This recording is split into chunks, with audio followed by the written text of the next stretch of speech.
So, ayun mga idol, dito tayo ngayon sa labas. So, ayan, pinuntahan natin yung pamangkin ko at kamag-anak ko na isa. So, ayan. Nandito kami ngayon sa, yan yung pangalan yan. So, iwan ko yung,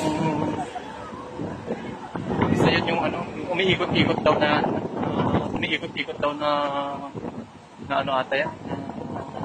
Gulong, ganun yung tawag. Tapos tignan nyo. Ang ambisyosa, yan, ang social nila, dyan pa talaga sila kumain sa may Conrad, sa Conrad, saan yung Conrad dito, yung mabasa? Dyan pa talaga sila kumain sa may Conrad Hotel. Wow, ambisyosa nila, tingnan niyo, gugulatin natin din. Ambisyosa nila, ang dami nilang pera, yan. Diba? Mga ambisyosa yung mga kasama. Alam mo naman na dami nilang pera, saan sila dito? Sila dito.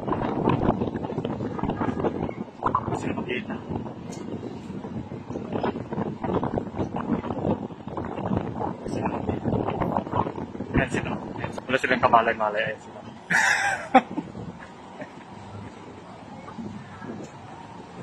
Ayan sila.